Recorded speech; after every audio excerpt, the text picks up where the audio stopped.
Nuestro invitado Freddy Ceballos, analista financiero, vamos a conversar con él sobre algunas de las medidas que se ven de aplicar en este nuevo gobierno, ¿no? Bienvenido, gracias por estar con nosotros acá en WQ Radio. ¿Cuáles serían estas expectativas? ¿A qué se enfrenta el nuevo gobierno Daniel Noboa luego de esta victoria en la parte económica? Gracias, Paul. Buenos días a usted y a toda su audiencia.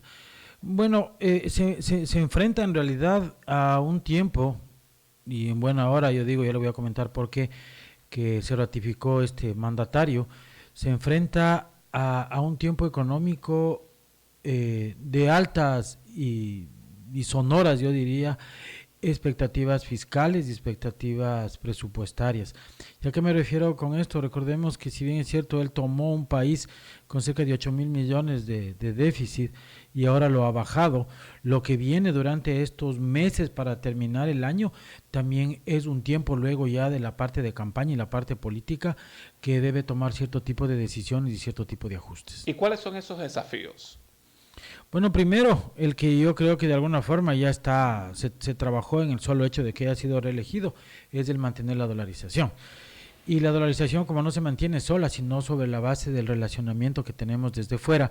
¿Y a qué me refiero puntualmente con esto? Nosotros exportamos, vendemos cerca de 5.500 millones a los Estados Unidos, lo que quiere decir que ingresan a nuestro país bajo el concepto de sostener la dolarización 5.500 millones de dólares. Y la oposición en su momento, dentro de su plan, era desaparecer la dolarización. O sea, si ganaba el otro movimiento político representado por Luisa González y se iba o le decíamos chao a la dolarización, ¿qué le esperaba a Ecuador?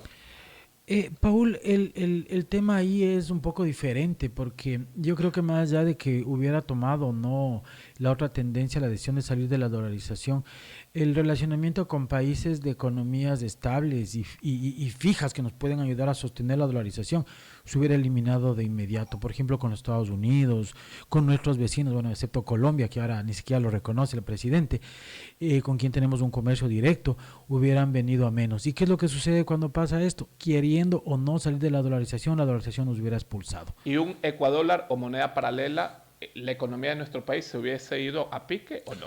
Lo que sucede es que el concepto del ecuadólar o una moneda paralela es un concepto inexistente, principalmente porque lo que genera es una emisión, aunque sea el dinero electrónico, genera una emisión inorgánica. Y una emisión inorgánica más temprano que tarde termina pasando la factura, generando devaluación, porque no es moneda propia, y también generando inflación. Y para no hablar de inflación, básicamente lo que genera es un país mucho más caro. Y usted o yo, cuando tendríamos que viajar fuera del país, hubiéramos tenido que adquirir dólares ciertos, no ecuadólar, dólares ciertos al Banco Central, y probablemente en un determinado momento ya no hubiera habido, porque usted y yo para viajar no se asemeja a lo que significa comprar dólares para poder pagar al exterior por materias primas, bienes o servicios. Claro, uno va a Estados Unidos y el mismo dólar le sirve, ¿no? No, no nos cobran ni siquiera una tasa o por la convertibilidad o el cambio. Y su propia tarjeta de crédito le sirve allá. En cambio, ¿qué es lo que hubiera pasado ahí? Es que esa tarjeta de crédito al venir del Ecuador, por la capacidad y distorsión de la paridad en el cambio, ya no hubiera sido lo que está diciendo usted. Bueno, no estamos imaginando muchas cosas, ¿no? Porque sí, pudo haber sido mejor o pudo haber sido peor. Recuerde algo, independientemente de las acciones que hicieron los partidarios, principalmente el expresidente Correa y Patiño, que ahora y el asambleísta Patiño, que está reelegido, la candidata decía que no iba a salir de la dolarización. Pero fíjese lo que pasa, hacen una entrevista como la que estamos teniendo usted y yo, pero bueno, nosotros somos gente válida, una entrevista y comienzan a hablar mal del dólar, la asambleísta reelegida Cabezas habla de un ecuadólar, entonces tuvo un mal tiempo la candidata, ¿no? Porque su propia gente interna deshacía lo que ella quería construir, principalmente dolarización. No sé si de pronto pensaban en voz alta y lo decían, o de forma, no sé si a propósito, durante la campaña hablaban de temas que les restaban puntos. No sé si de pronto a propósito querían perder esta campaña electoral. Porque cuando se escuchó de los ecuadólares, de los gestores de paz, que es otro tema muy aparte de lo que estamos hablando, la gente se asustó, ¿no? Claro, y creo que todo eso le restó punto a la campaña de Luisa González. O sea, el tema de la parte económica, hablando de la asambleísta, creo que fue, para no decir ignorancia, fue falta de conocimiento, porque no es su tema. Y en relación a si querían perder o no, ahí sí ya me apalanco un poco más en esta entrevista del presidente Correa con el asambleísta Patiño. Ahí sí me pongo a pensar porque lo que usted sabiamente está comentando, yo lo he escuchado en muchísimos lugares, porque no se entiende, ¿no?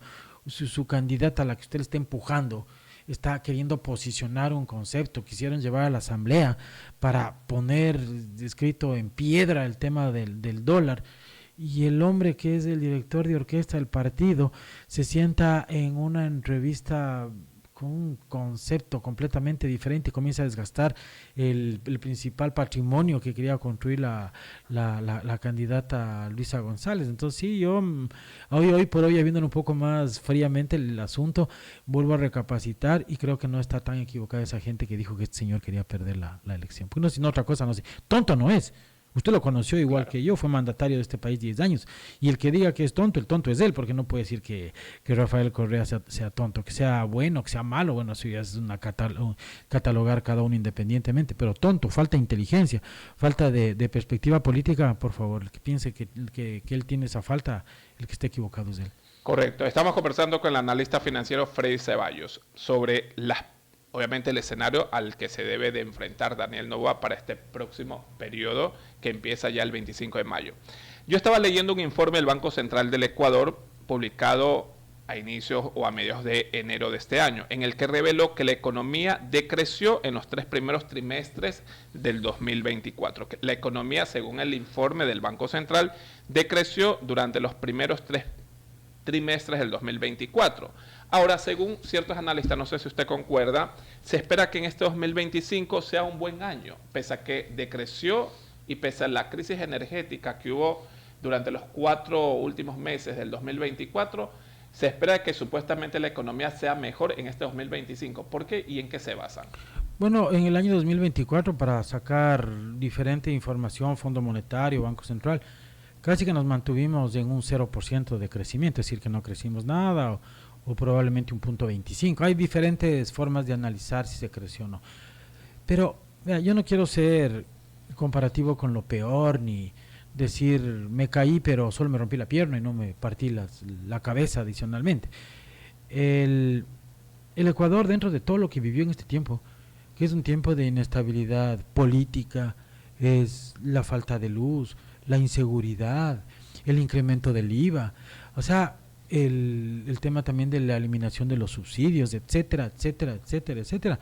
El país, además hay que tomar en cuenta algo, nosotros no somos una isla aparte, somos parte de un gran mundo, y este gran mundo, tomando en cuenta incluso nuestros vecinos, han habido afectaciones severas. Entonces no quiero decirle otra vez que tenemos que aplaudir que no hemos crecido, pero dentro de todo este esquema pudimos habernos ido para abajo, hubiéramos tenido un -3, un -2, no sé, ni siquiera quiero mencionarlo porque sería muy malo para todos, pero sin embargo nosotros, con una moneda fuerte, sin capacidad de devaluación, con una moneda fuerte, sin capacidad de emisión, con una moneda fuerte como es el dólar, con baja inversión extranjera, sin luz y todo lo demás, se ha logrado mantener a flote.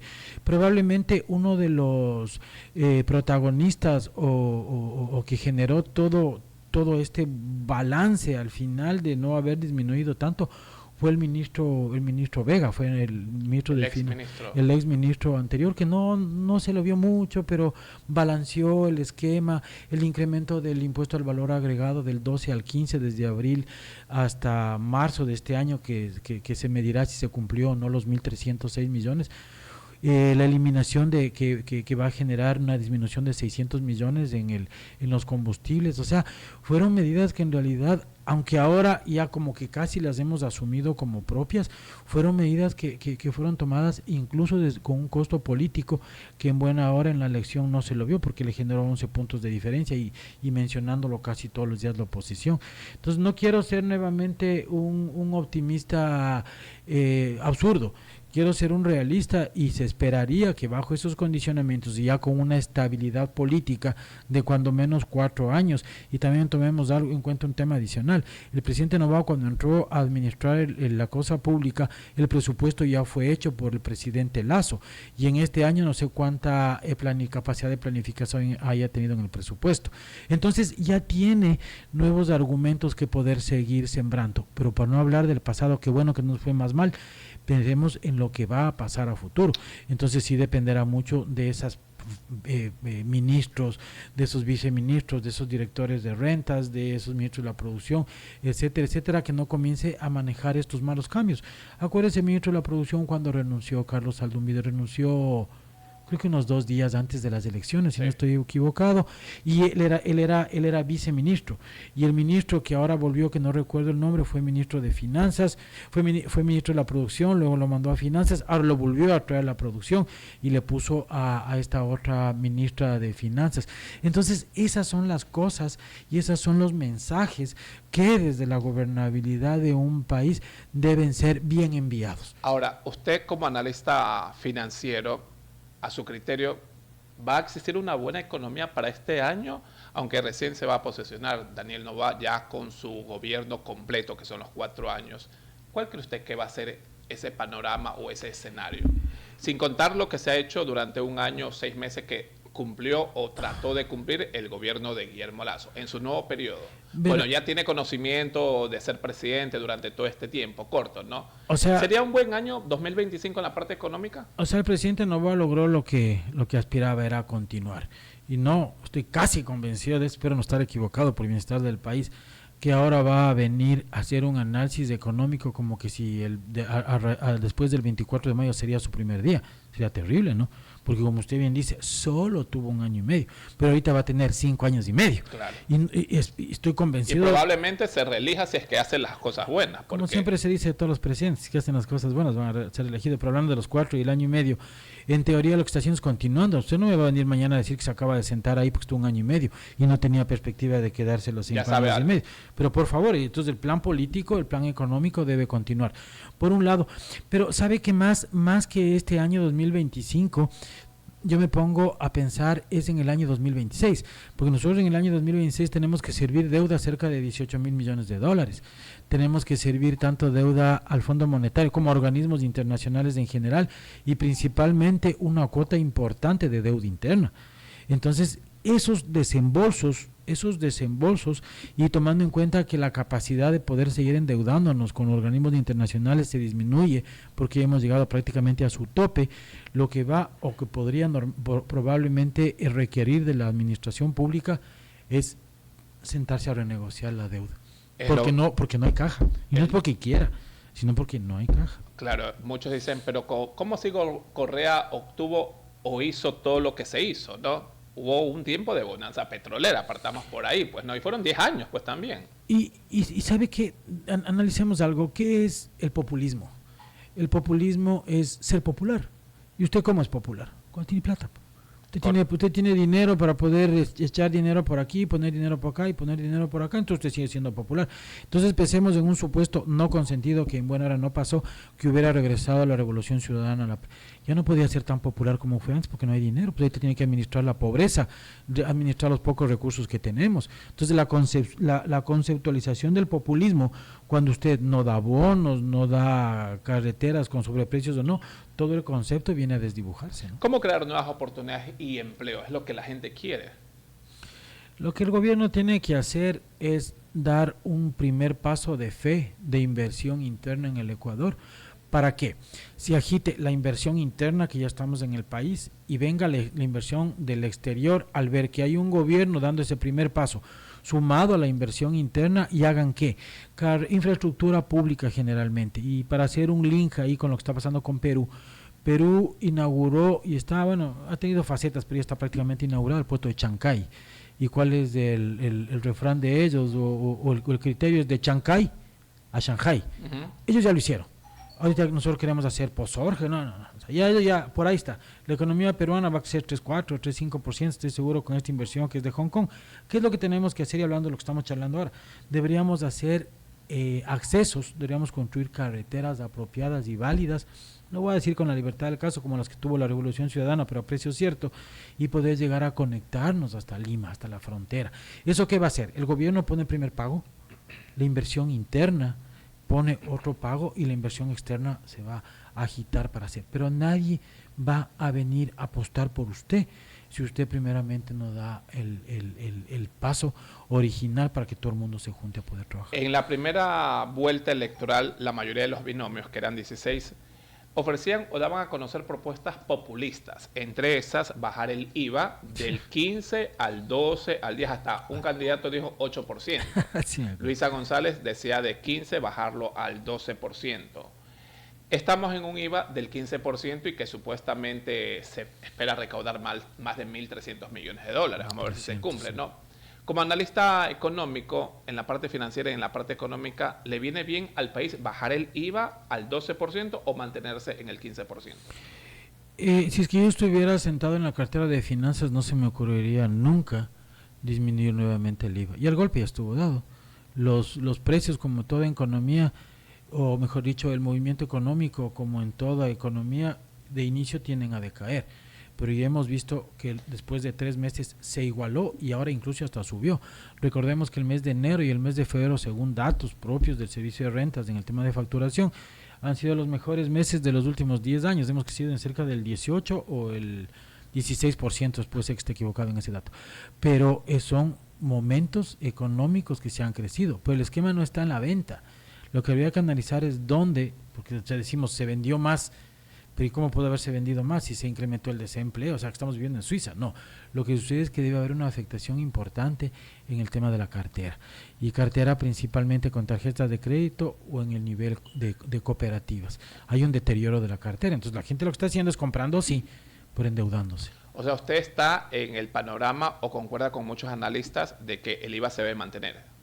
Sin duda alguna es el 15%, del 12 al 15%, más allá que se haya destinado para Plan Fénix o no, que eso no es tema de la conversación, era necesario un incremento. Y usted me pregunta a mí si era necesario quitar el subsidio de los combustibles, que costaba cerca de 600 millones al país también, y son costos políticos que el presidente los asumió y en buena hora que no los llegó a capitalizar, sino en beneficio. Por eso fue lo que ganó con estos 11 puntos de diferencia. Pues son golpes fuertes. Imagínense lo que pasa ahí.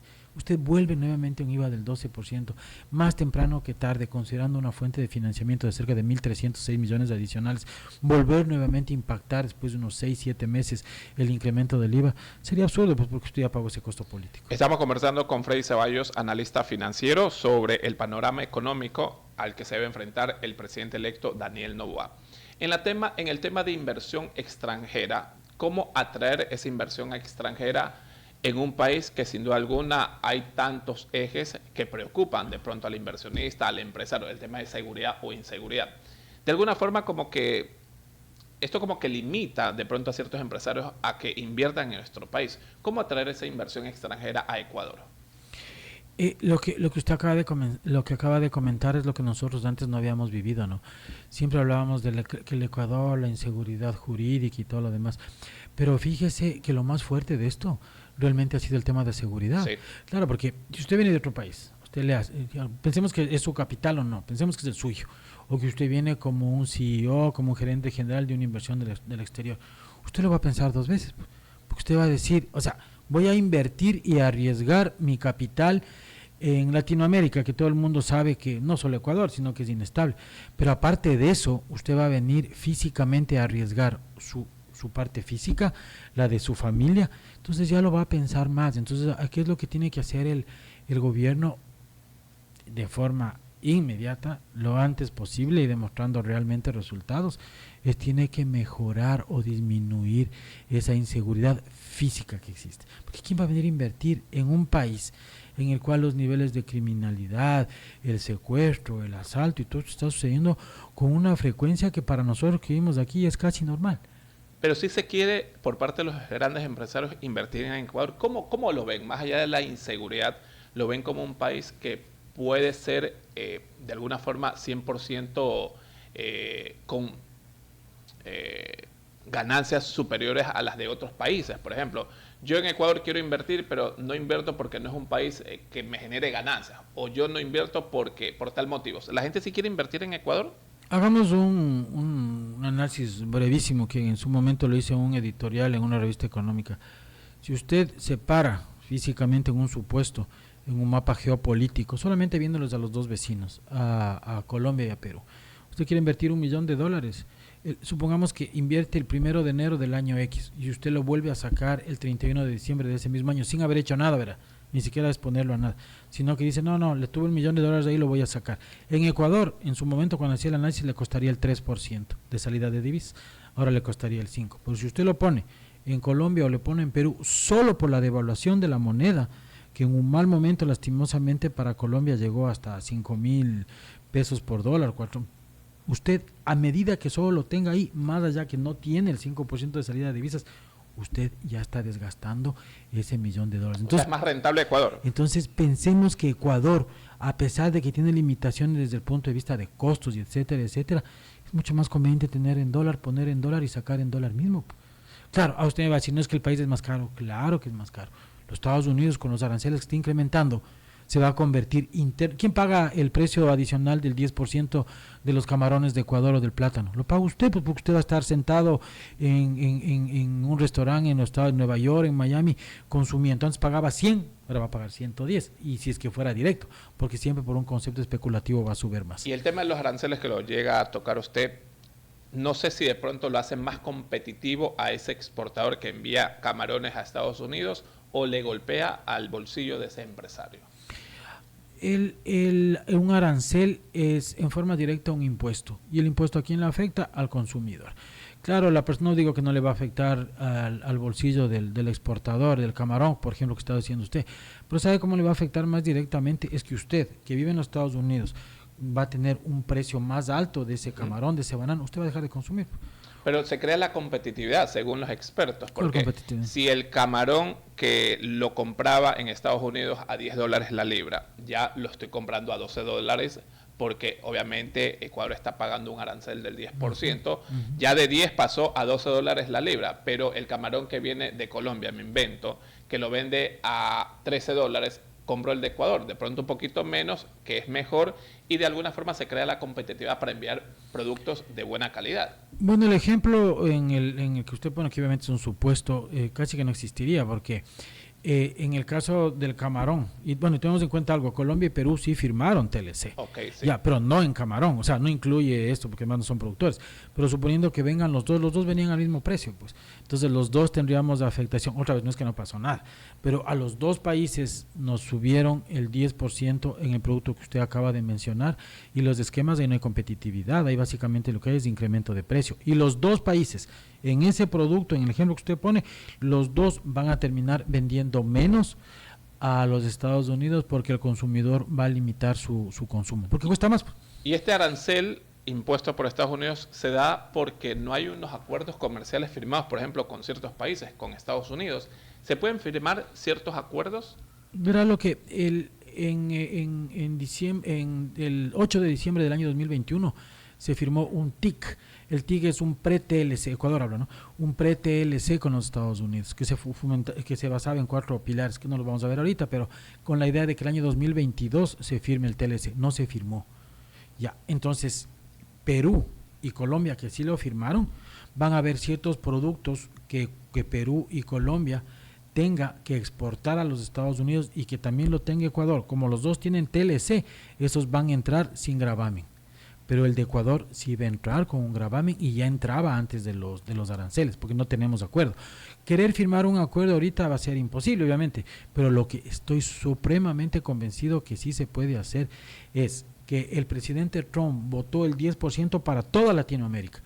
Claro, aquí decían algunos desaventajados, decían, pero ¿cómo es el presidente que viajó a los Estados Unidos y no debía haberle puesto 10? No. ¿Usted cree que Donald Trump, nosotros representamos el 0.25% de todo lo que ellos compran al mundo? Nada. Entonces, ¿qué fue lo que cogió y puso ese 10% a toda América Latina? Pero con la buena relación que existe por parte del presidente Noboa con el presidente Trump, ¿qué puede hacer? Sentarse y negociar ese 10% para abajo. ¿Pero qué hubiera pasado si estaba Luisa González? Bueno, hablemos porque ya no está. ¿Usted cree que se hubiera sentado en un campo de golf, aunque sea de invitado o de colado, como dicen que fue el presidente a la posesión? No, pues no se hubiera comido ni un sándwich por Washington ni por ningún lugar. Entonces sí es una ventaja al relacionamiento. ¿Le viene bien este acercamiento del presidente Noboa con Donald Trump? 5.500 millones de dólares nosotros vendemos a los Estados Unidos, mi querido Paul. O sea, le guste Donald Trump o no le guste, tiene que mejorar la relación, porque usted tiene el ingreso para sostener dolarización. Está ahí.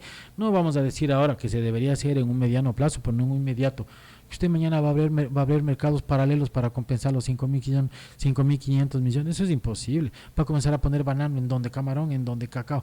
Nosotros vendemos 3.200 millones de dólares de cacao, de los cuales el 20% de eso se vende a los Estados Unidos. Ábrase pues otro mercado similar al 20% en un año o algo así. Es imposible. Y en las relaciones Ecuador-México, en la parte económica, ¿nos vemos afectados? México, nosotros procuramos varios años desde el gobierno del presidente Moreno entrar a la Alianza del Pacífico. Sí. Ya, pero nosotros para entrar a la Alianza del Pacífico deberíamos ser patrocinados y aprobados por nuestros países. ¿Y quién lideraba esto? Era México. Ya no nos dejaron entrar ahí, pues usted se acordará. ¿Por qué no nos dejaron entrar? Por lo mismo que dice la presidente de México, la presidenta, no sé cómo se diga, no sé cómo se diga, presidente o presidenta, que hablaba de cuánto nos vende de camarón Ecuador. No me acuerdo qué cuánto le... más rico es el camarón de Ecuador, no importa, de México. Entonces, no importa, entonces compremos sigamos, minimizó, bastante. minimizó. Así nos minimizó México en su momento y no nos dejó entrar al Tratado de Libre Comercio de Alianza del Pacífico. ¿Sabe por qué? Por el banano y por el camarón. ¿Que nos afecta? Claro que nos afecta, pues nos afecta en relaciones comerciales, pero hay que pagar ciertos costos y pagar ese costo a cambio de este caballero que le sacaron por decirle caballero, señor que le sacaron de la embajada. Yo creo que, claro, lo que pasa es que yo tampoco no tengo una relación, no me veo afectado a mi negocio, pero obviamente habrá gente aquí en el Ecuador que sí se ve afectada. Agradecemos la presencia a esta hora de Freddy Ceballos, analista financiero. Gracias por estar con nosotros acá en WQ Radio. Muchas gracias a usted, Paul, y un saludo a todos su Que tenga buenos días. Vamos a hacer rápidamente el siguiente corte comercial. Tenemos más acá en WQ Radio, pero tengo una recomendación.